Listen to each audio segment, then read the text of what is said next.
originals. Well, I just love mandalas. They are so relaxing to do. And then when I embellish them with Zentangle, like this color wheel, I used a micron pen. Here's a lotus. And then colored it with watercolor paints. And the hand mandala. All of these are out of the book Zen Mandalas. And Barbara Strembicki from Joggles.com is going to show you some tips for doing mandalas. Today we're going to dig a little deeper into the book Zen Mandalas. I'm going to show you how to use a compass and protractor to draw a circle and divide it into sections. I'll also show you how you can use Jelly Roll Glaze Pens to create a raised surface you can incorporate into your Zen Mandalas. And finally, I'll show you how you can use stencils and masks to create positive and negative space that you can tangle in. High school geometry was never this much fun. Compass, protractor. We're going to use these to draw a circle. We're going to draw something that looks like this. This circle has been divided into sections that are 60 degrees, and I'm going to show you how to do that, and honestly, it's going to be a lot easier than it sounds. It can be a little painstaking, but it's not hard.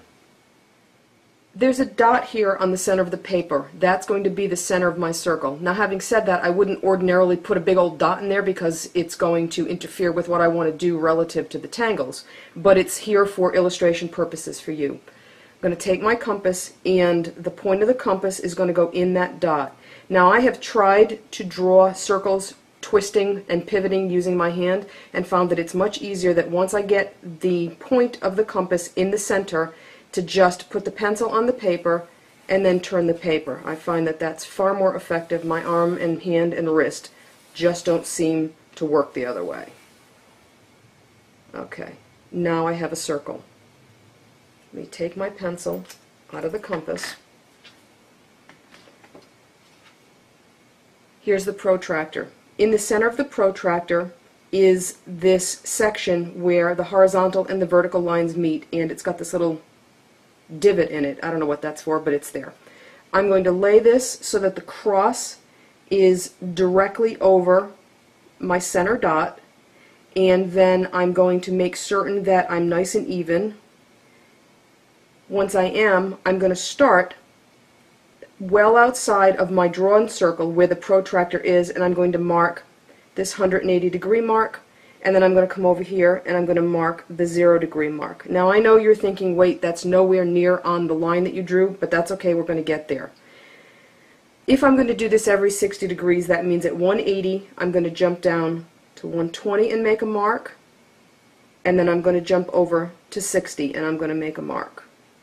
Once I do that, I'm going to turn my paper around, line myself back up again so that my little cross is on that center dot, and my original dot at 0 now lines up with 180, and the same thing on the other side, and then I'm going to come in and I'll make a dot at 120 and a dot at 60. Once you have those 5 dots in place, the next step is we need to move them down here onto the circumference of the circle. To move this mark down onto the circle is as simple as using the straight edge of your protractor, lining it up with your center dot and the dot that you put outside the circle, and then just make a little mark on the drawn line.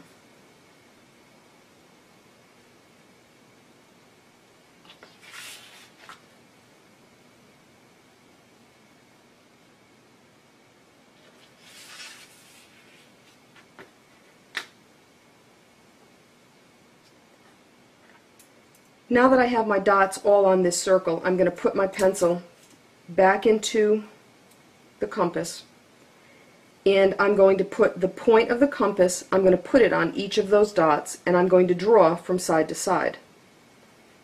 So get your compass lined up, place it down,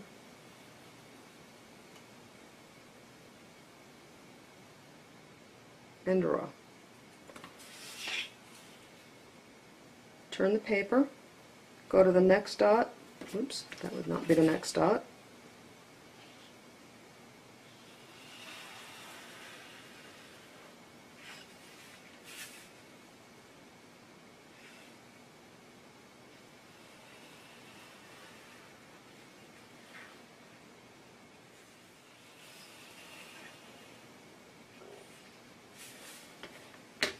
Now that I've done that, I have my flower in the center. Now this did not line up perfectly because I was rushing to get through this, but if you're careful, which I wasn't, you'll get a flower where all the points meet on that outer circumference of the circle and all the centers are right over that dot.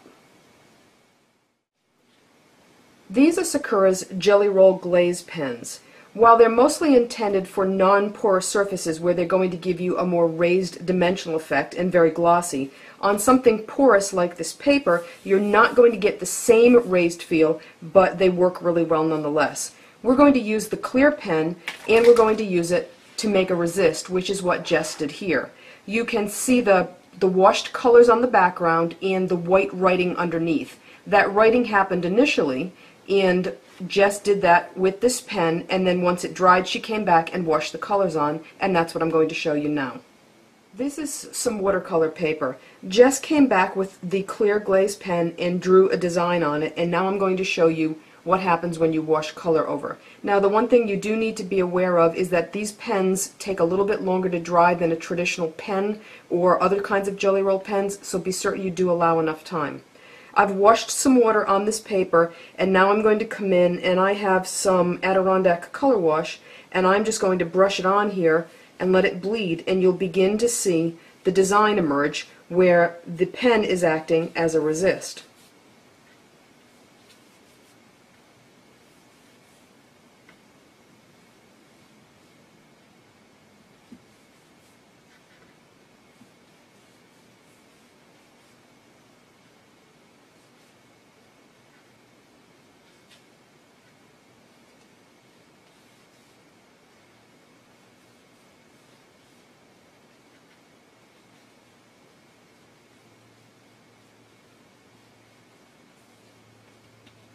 I'll take a still photo of this and you'll be able to see a little bit more in depth what this looks like. Here's an opportunity to do something really different with Zentangle and Mandalas and those clear glaze pens. I have drawn a circle just the same way that I did initially, except that this time I kind of broke the compass and I stuck that Jelly Roll clear glaze pen in here, and what I get is the beginnings of this mandala. I've washed it with color wash, and once this dries I can come back and I can tangle in these segments, and I've got color underneath, but I've got this white outline, which is a very different look and something really fun. This is the original piece that I showed you that Jess drew on and then threw some color on to wash over it, and she's come back and written a bunch of quotes that follow sort of this curvy line, and now I'm going to show you that you can add some simple tangles to a piece like this and it gets to be really fun.